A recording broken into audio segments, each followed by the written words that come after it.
জানিয়ে দিব এই মুহূর্তে আমাদের হাতে এসেছে বাংলাদেশের গুরুত্বপূর্ণ আপডেট সংবাদের শিরোনাম। শুরুতেই থাকছে গাজীপুরে বিএনপির দুপক্ষে রক্তক্ষয়ী সংঘর্ষ, ভাঙচুর ও অগ্নিসংযোগ। এবারে জানিয়ে দিব নুরুল ইসলাম বুলবুলের মন্তব্য, ফেব্রুয়ারিতেই নির্বাচন হতে হবে, জাতি কোনো তামাশা মেনে নেবে না।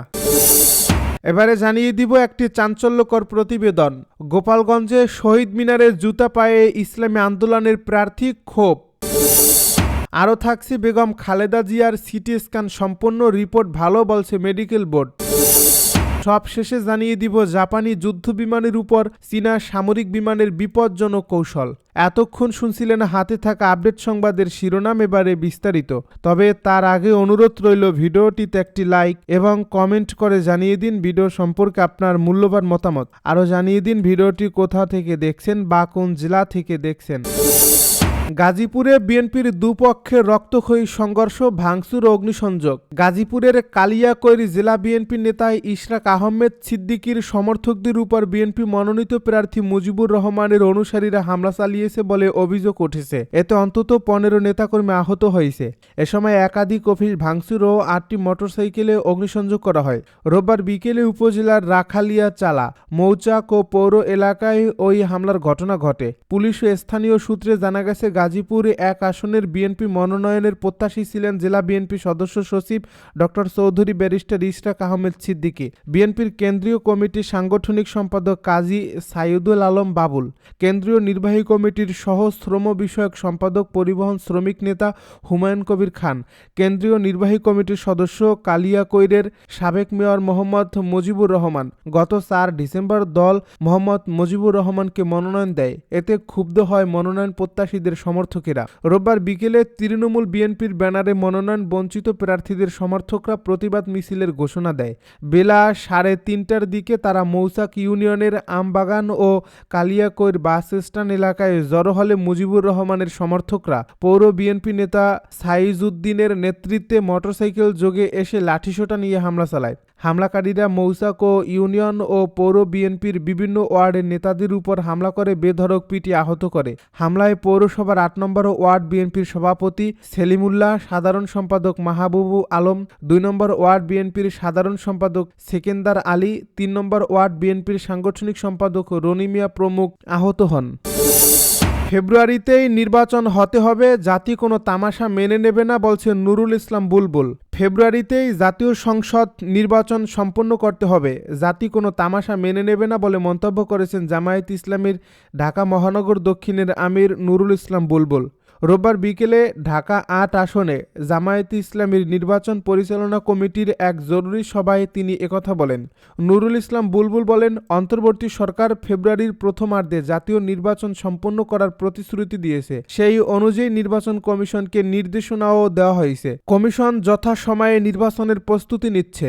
10 বা 11 ডিসেম্বর কমিশন নির্বাচনের তফসিল ঘোষণা করার সিদ্ধান্ত নিয়েছে। কিন্তু একটি দল সংঘবদ্ধভাবে নির্বাচন ভণ্ডুলের চক্রান্ত আর ষড়যন্ত্র করছে।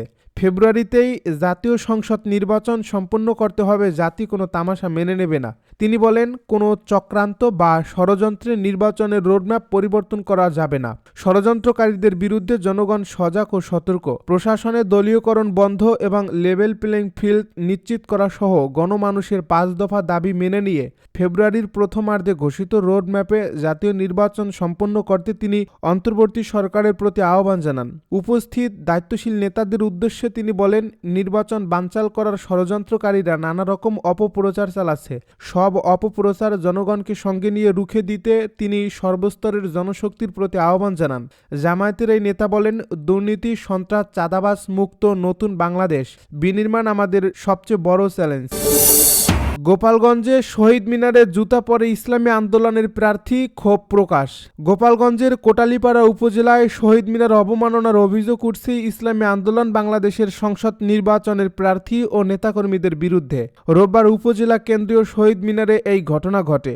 বিজয়ের মাস ডিসেম্বরে শহীদ মিনার অবমাননার ঘটনায় এলাকার অনেকেই ক্ষোভ প্রকাশ করেন। প্রত্যক্ষদর্শীরা বলেন, রোববার দুপুরে কোটালীপাড়া মার্কেট থেকে গোপালগঞ্জ 3 আসনের প্রার্থী মোহাম্মদ মারুফ শেখের নেতৃত্বে একটি নির্বাচনী পদযাত্রা শুরু করেন নেতাকর্মীরা। এই পদযাত্রাটি উপজেলা শহরের বিভিন্ন সড়ক প্রদক্ষিণ করে শহীদ মিনার চত্বরে এসে শেষ হয়। এ সময় সমাবেশ করতে জুতা পায়ে প্রার্থী মারুফ শেখ সহ নেতাকর্মীরা শহীদ মিনারে উঠে পড়েন।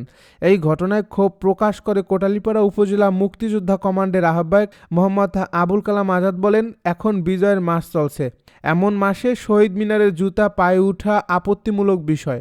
যেখানে আমরা ফুল দিয়ে শহীদদের শ্রদ্ধা জানাই, সেখানে জুতা পায়ে উঠে তাদের অশ্রদ্ধা করলাম। তাহলে আমরা শহীদদের জন্য কি করলাম? এমন ঘটনা কোনোভাবেই কাম্য নয়।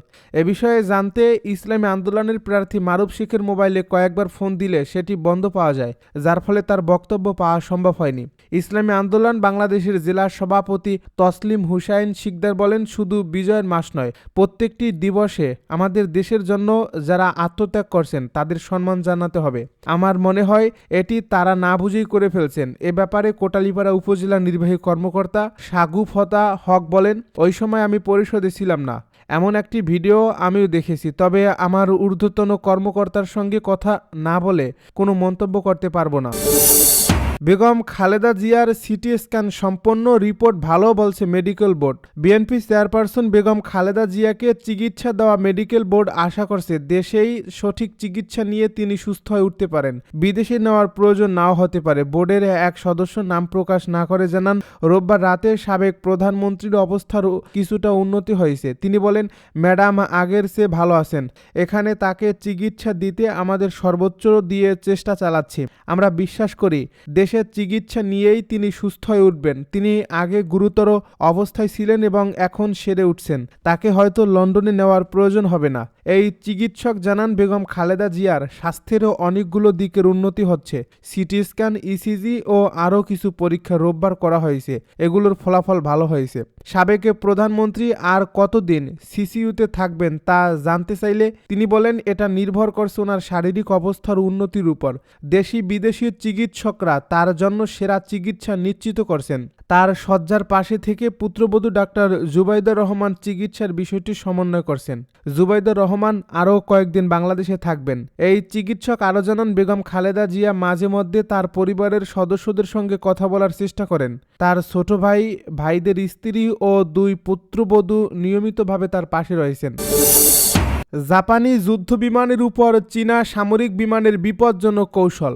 বিতর্কিত দক্ষিণ পূর্ব ওকিনাওয়ার আকাশসীমায় জাপানি যুদ্ধবিমানের উপর দিয়ে উড়ে যাওয়ার সময় চীনা সামরিক বিমান একাধিকবার রাডার লক করছে। জাপানের প্রতিরক্ষা মন্ত্রণালয় এই ঘটনাকে বিপজ্জনক কর্মকাণ্ড হিসেবে বর্ণনা করছে।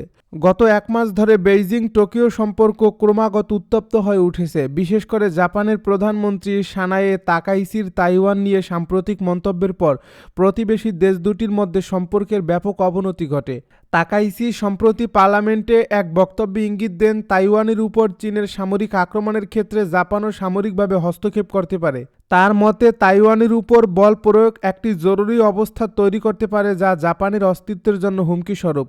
রোববার ভোরে জরুরি সংবাদ সম্মেলনে জাপানের প্রতিরক্ষা মন্ত্রী শিনজিওর কোইজুমি ঘটনাকে অত্যন্ত দুঃখজনক বলেও উল্লেখ করেন। তিনি জানান, জাপান এই ঘটনায় চীনের কাছে কঠোর প্রতিবাদ জানিয়েছে এবং এমন ঘটনার পুনরাবৃত্তি রোধে প্রয়োজনীয় ব্যবস্থা নিতে বলছে। এই মন্ত্রণালয় আরও জানায়, শনিবার ঘটে যাওয়া এই ঘটনাগুলোতে কোনো ক্ষয়ক্ষতি বা আহতের ঘটনা ঘটেনি। বিবৃতিতে বলা হয়, প্রথম এই ঘটনাটি ঘটে ওকিনাওয়া দ্বীপের দক্ষিণ পূর্ব সমুদ্র এলাকায়। সেখানে চীনা নৌবাহিনীর বিমানবাহী রণতরী লিয়াওনিং থেকে উড্ডয়ন করা একটি জে-15 যুদ্ধবিমান জাপানি আকাশসীমায় অনুপ্রবেশের পর পরিস্থিতি পর্যবেক্ষণে উড়তে যাওয়া জাপানি F-15 যুদ্ধবিমানের উপর বিরতিহীনভাবে রাডার লক করে। এই ঘটনার প্রায় 2 ঘন্টা পর একই রণতরী থেকে আরও একটি জে-15 বিমান অন্য একটি জাপানি যুদ্ধবিমানের উপর একই ধরনের রাডার লক অন করে বলে দাবি টোকিওর।